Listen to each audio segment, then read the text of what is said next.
Ano mare, pwede ko bang isawsaw ang matigas kong pagmamahal sa mainit mong pag-ibig? What? Babe, bahala ka na muna dito ha. Pasok na muna ako. Alis ka na, babe? Mamimiss kita. What? Ikaw din babe, mamimiss din kita. Wow naman! Pero okay lang yan babe. Mamayang hapon naman nandito na rin ako. Sige, para hindi ka na malungkot. Anong gusto mong pasalubong? Kahit ano, babe? Kahit nga wala eh. Ikaw lang sapat na. Sana all. O siya, alis na ako babe. Baka malit pa ako. Wait, babe. May nakalimutan ka. Munti ko pa makalimutan. Munti ko pa makalimutan yun ah. Hindi yan, babe. Eh ano? Nakalimutan mo magsuot ng pantalon. Ay, oo nga.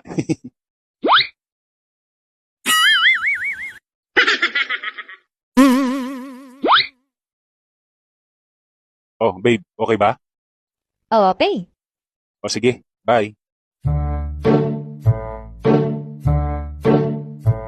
Mare? Mare, yuhu! Tuloy.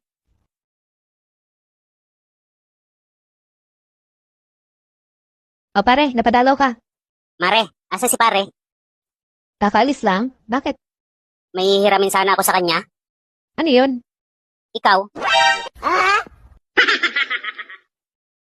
Ayan ka na naman eh. Pinupuntahan mo lang naman ako pag gusto mong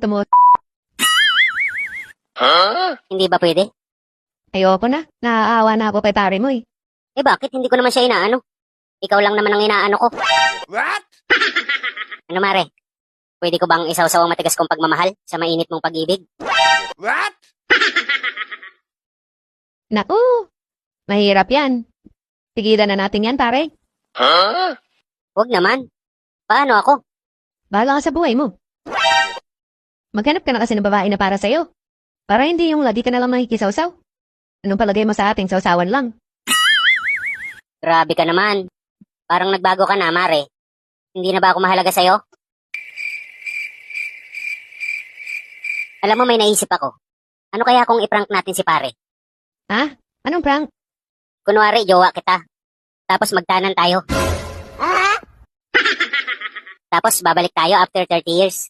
What? Tsaka natin sasabihin kay pare na, it's a prank! Hindi. Mas maganda yung naiisip kong prank. Ano yun? Kunwari, magpapakasal tayo sa simbahan. Hindi. Kunwari daw deads ka na, tapos ipapakremate kita. Tapos pag nasa jar ka na, tsaka ko sasabihin na, it's a prank! Grabe naman yan. Ano? Pagbigyan mo na ako. Kahit ngayon na lang, for the last time. Tapos maghahanap na ako ng forever ko. Ayaw. Dali na. What? Parang ano naman to eh. Aanohin kita dyan. Sus! Lagi ka na lang din yan. Pupunta ka dito, wala ka man lang dala, kundi yung itlog mo. Huwag ka na. Eh, hindi ko naman kasi alam kung anong gusto mo. Malay ko ba kung pag nagdala ako ng pagkain, kumain ka na pala. Eh di sayang lang. Nako, bumalik ka na lang sa ibang araw pag maganda na ang mood ko.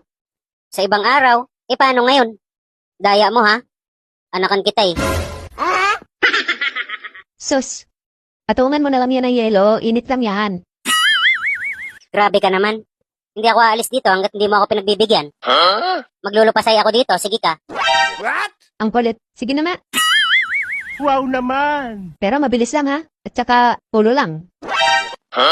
Sana all. O sige na, sige na. Dami naman kondisyon, kundi lang talaga kailangan eh.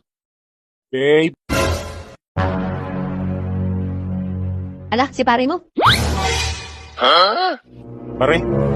Andito ka pala? Oo pare, may dinala lang ako kay kumare. Babe, bakit nga pala bumalik ka? Nakiusap kasi yung kapalitan ko. Mag-straight daw muna siya kasi kailangan niya ng pera.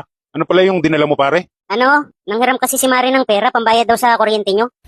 Di ba, Mare, nanghiram ka ng pera? Oo. Babe, nanghiram ako ng pambayad at baka maputulan tayo, malayo pa yung sweldo mo. Oo nga, buti na lang nandyan si pare. Salamat talaga pare, maaasahan ka talaga. Wow naman! Walang problema, kayo pa ba matitiis ko? Paano pare? Una na ako. Dinala ko lang talaga yung pera dito. Salamat pare, nagpakaabala ka pa talaga. Wala yun pare. Walang ya. Malas talaga. Hindi na nga naka-score. Nadamay pa yung pambayad ko ng kuryente. Ako pa ngayon ang mapuputulan.